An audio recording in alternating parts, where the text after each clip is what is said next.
Yo, what's going on, everyone? This is Austin from Calling Our Shot. We are back for some player props and spreads in the NBA for Thursday, June 10th. But let's recap yesterday. And woo, man, we did the impossible. We cashed a DeAndre Ayton prop. If you are new to the channel, you wouldn't know, but we've had a long history with DeAndre Ayton of missing his props left and right. But we took his double-double yesterday, and he did the bare minimum. He got us 10 rebounds, but you love to see that. He cashes it. We also had CP3 double-double, plus 125, maybe even plus 150. Cash it, and Devin Booker over 9.5 rebounds plus assists. Cash it as well. A 3-0 day. You love to see that. Great bounce-back day. Hopefully we helped you guys out. But today, we got two games going on. We got Game 3 of the Bucks versus Nets series.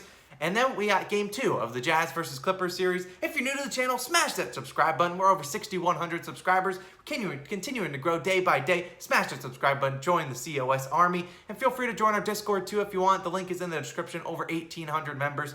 It's a lot of fun in there just talking hoops and watching the games live and just reacting to it. If you're new, click that like button as well. Shout out to our COS All-Stars. All of them are on the screen. We all appreciate you guys' support. It's been insane. We appreciate it. But without further ado, let's get into it, and we're starting with the Bucks versus Nets game. And man, oh man, the Bucks need this win. They're down 0-2, and this back's against the wall, and they need it, and they're going to lean on their stars, and that's why we're starting with the Greek freak, Giannis, over 32.5 points, minus 107. Man, it's an absolute must-win game. They can't lose this, and I think Giannis dominates, mainly because he has to. I mean, he has no other choice. He'll be attacking the rim, dominating in transition, in the paint. You name it, he's going to be very aggressive tonight, in my opinion. And I think with the Bucks on the brink of basically backs against the wall, 0-2, you can't go down 0-3. You're not coming back at that. It's hard enough to come back down 0-2, and I think he goes crazy. Besides Game 2 of the series, when he only had 18 points, obviously they got blown out. We're down almost 50 points at one point. Giannis, in his other games against the Nets, 34, 36, 49, 34. He's hit this over in all 4 games besides Game 2.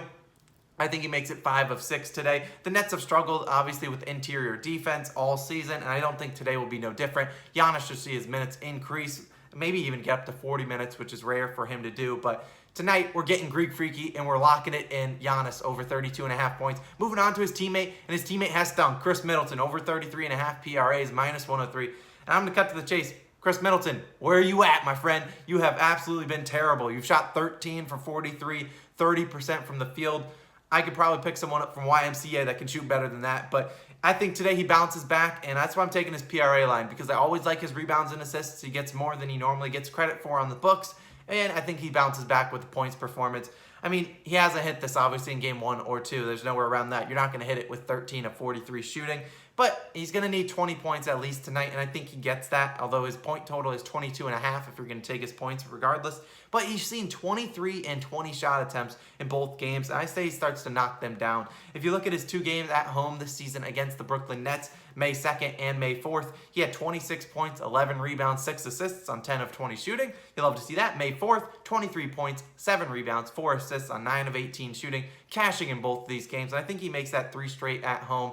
You look at it tonight, he should get back on track. On the season, Chris Middleton has shot about 50.6% from the field at home compared to just 45% on the road. I think tonight that makes a huge difference, and it cashes his PRA. Take it. Book it. We're locking it in. Moving on to a Brooklyn Net, and it's not going to be Kyrie Irving, not going to be Kevin Durant, not going to be Joe Harris, or even Blake Griffin. We're talking about Bruce Brown, and I'm taking his under 16.5 rebounds.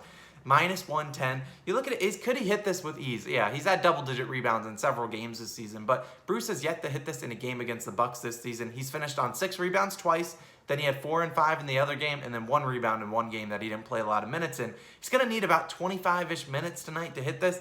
And sure, he got that in Game 2, still only ending with 6 rebounds, but I don't think he gets that today in what should be a closer game. Strictly analytics, Bruce has hit this over in just 20 of 65 games this season, and just twice in 7 games in the playoffs. I don't mind taking the risk here. It's also reassuring that Pinnacle, one of the sharpest and most efficient sportsbook out there, has this under set at minus 139, giving us great value at this minus 110. Pinnacle, like I said, is one of, if not the most efficient sportsbooks out there. And while you might not have it available if you're in the United States, as I am, but you could still use its odds and kind of use it to compare odds against different plays. Just use the Odds Jam link. Odds Jam, one of the best odds comparison tools out there. They're also partnering with Calling Our Shot, so go check them out. The link is in the description, Odds Jam, and then there's a link for Calling Our Shot. So we get a little bit of credit for sending you their way. But Go check them out. You can see all their props and all their odds, but I'm taking Bruce Brown under 6.5 rebounds and not thinking twice. Moving on, and I only got one play in the Jazz versus Clippers game, and I'll talk about that in a second. But we're talking about the Spider, Donovan Mitchell. I'm taking his over 29.5 points. I believe on MGM he has a 30-plus points, and it's minus 120. And I'm taking it because he's at about 30-plus points in 3 or 4 straight games. But he's fresh off a 45-point outing against the Clippers in Game 1. And I think he continues to rally his teammates, continues to roll. I mean, you look at Spider. He shot 30. Yes, 30 times in Game 1, 15 of those coming from the three-point line. You'd have to become Paul George to not hit that over on that many shooting attempts. I mean, you're talking about he's shooting 15 threes. If he just has to knock down a couple, then he's probably going to get to this over of 29.5, 30.5 points. In the postseason, he turns it on. Over his last 15 postseason games, he's averaged 32.7 points per game, and I think he continues that hot shooting again today. You look at the Jazz; they could be without Mike Conley again, and whether or not Mike Conley plays or doesn't play, it doesn't really matter to me because he will be hampered by injury, and they will want to go play the ball through Spider's hands and let him feast. I mean, he feasted on them in Game 1. I wouldn't expect him to do anything different. Continue to be aggressive. I mean, you saw that in the shot attempts. You shot 30 times.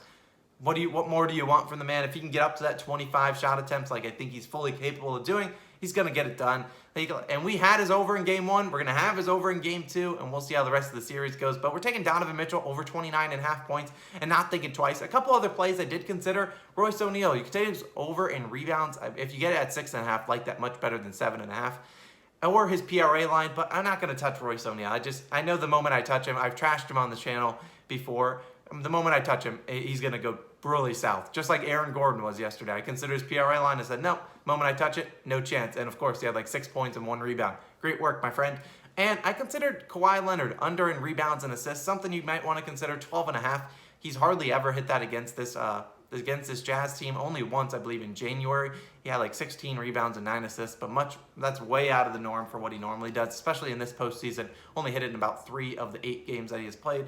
Something to consider. It's like 12.5. So that's a play you can consider. But let's recap all of my plays. We're talking Giannis over 32.5 points. Chris Middleton over 33.5 points plus rebounds plus assists PRAs. And Bruce Brown under 6.5 rebounds. And then Donovan Mitchell, Spider, over 29.5 points. Just took his 30-plus points prop. We're locking all 4 of those in. Good luck to you. Let me know your favorite play down below in the description because I want to see what you guys are betting on. And maybe you bring something to my eyes that I haven't seen before. Who knows? Someone said John Collins over 0.5 assists, and I took that the other night. So great job for you guys. Hope we made you some money last night. Let's continue this roll. If you want to check out Logan's video in the MLB, he's been on a tear the whole season. Go check him out right there. Link, boom, boom, boom. Go check it out. We really appreciate all you guys' support. Subscribe if you're new. Click that like button too. Let's do this. This has been Austin. I will catch you guys again tomorrow. Peace.